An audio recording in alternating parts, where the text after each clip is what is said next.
নমস্কাৰ বন্ধুসকল। আজি আমি আলোচনা কৰিম SSC GDৰ বিষয়ে, যিটো নতুনকৈ পষ্ট ওলাইছে 2026 চনৰ এক্সামৰ। ইয়াতে আপোনাৰ টোটেল ভেকেঞ্চি ওলাইছে 25,000 প্লাছ ওলাইছে। আজি আমি চেক কৰিম কি পষ্ট ওলাইছে, আপোনাৰ অনলাইন কৰোঁতে কি ডকুমেণ্টছ লাগিব আৰু মিনিমাম বয়স কিমান হ'ব লাগিব আৰু ইয়াৰ লাষ্ট ডেট কেতিয়া, সকলো আমি আলোচনা কৰিম। বলক ভিডিঅ'টো আৰম্ভ কৰোঁ। ইয়াতে আপোনাৰ দিয়া আছে dates for submission of online application form. এইটো আপোনাৰ 1 তাৰিখৰ পৰা আপোনাৰ 31 ডিচেম্বৰলৈকে দিয়া আছে। ৰাতি 11টা বজালৈকে কৰিব পাৰিব আৰু পে'মেণ্টটো আপুনি 1/1/2026 চনৰ ভিতৰতো কৰিব পাৰিব।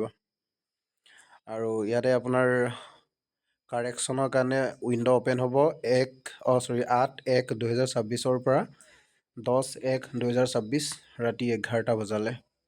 ইয়াতে আপোনাৰ এক্সামটো কম্পিউটাৰ বেছড এক্সামটো হ'ব ফেব্ৰুৱাৰীৰ পৰা এপ্ৰিললৈ 2026 চনত। এতিয়া আমি চাম বৰ্তমান কি পষ্ট আৰু কিমান ওলাইছে। ইয়াৰে আপোনাৰ টোটেল পষ্ট ওলাইছে এইবাৰ 7টা।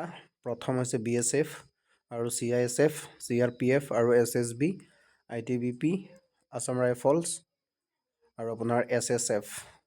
এতিয়া আপোনাৰ টোটেল মেলৰ কাৰণে ভেকেঞ্চি আছে 23,467টা আৰু ইয়াত চবচে আপোনাৰ বেছি ভেকেঞ্চি আছে CISFত। টোটেল তাত ভেকেঞ্চি আছে 13,135টা আৰু BSFত আছে 524টা আৰু CRPFত আছে 5,364টা, SSBত আছে 1,764 আৰু ITBPত আছে 1,099টা আৰু আছাম ৰাইফলছত 1,554টা আছে আৰু চবচে কম আছে SSFত। আপোনাৰ ইয়াত টোটেল 23টা আছে আৰু আপোনাৰ ফিমেলো কৰিব পাৰিব। ফিমেলৰ কাৰণে চবচে বেছি আছে, তাতো CISF আছে 1,460টা আৰু BSF 92, CRPF 124। আপোনাৰ ইয়াত SSB ফিমেলৰ কাৰণে নাই আৰু ITBP আছে 194 আৰু আছাম ৰাইফলছত আছে 150 আৰু ইয়াত আপোনাৰ SSF নাই। টোটেল ভেকেঞ্চি হৈছে ইয়াৰ ফিমেলৰ কাৰণে 2,020টা। এতিয়া আমি চাম বয়স কিমান লাগিব। ইয়াতে আপোনাৰ এজ লিমিটটো দিয়া আছে। The crucial date for age reckoning is fixed as 01/01/2026 in accordance with the provision of the DOPNT। ইয়াতে আপোনাৰ ডেটটো দিয়া আছে 18 বছৰৰ পৰা 23 বছৰৰ ভিতৰত এইটো আপোনাৰ অনলাইন কৰিব পাৰিব। আপোনাৰ 18 বছৰ হ'ব লাগিব। আপোনাৰ 01/01/2026 চনত 18 বছৰ হ'লেও এপ্লাই কৰিব পাৰিব আৰু 02/01/2003 তাৰ ওপৰত এপ্লাই কৰিব নোৱাৰিব।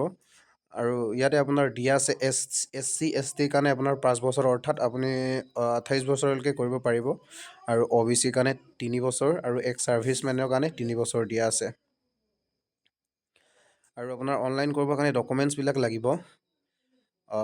মিনিমাম কোৱালিফিকেশ্যন হ'ব লাগিব আপোনাৰ ক্লাছ 10 আপুনি যিকোনো পাছ হ'লেই হ'ল, চিম্পল পাছ বা আপোনাৰ ডিভিজন যিকোনো পাছ হ'লেই হ'ল।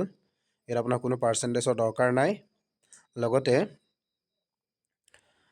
অনলাইন যিটো আপোনাৰ আধাৰ কাৰ্ডত মোবাইল নাম্বাৰ লিংক থকাটো বাধ্যতামূলক আৰু আপোনাৰ ডকুমেণ্টছবিলাক প্ৰয়োজন হ'ব। ক্লাছ 10 আপোনাৰ মাৰ্কশ্বিট চাৰ্টিফিকেটবিলাক ইম্পৰ্টেণ্ট হ'ব। লগতে আপোনাৰ ইমেইল ID আৰু ফোন নম্বৰ এক্টিভ হৈ থাকিব লাগিব। তো আজিৰ ভিডিঅ'টো ইমানেই। আপোনাৰ যদি ভাল লাগিছে চেনেলটো ছাবস্ক্ৰাইব কৰিব, লগতে শ্বেয়াৰ কৰিব নাপাহৰিব। ধন্যবাদ।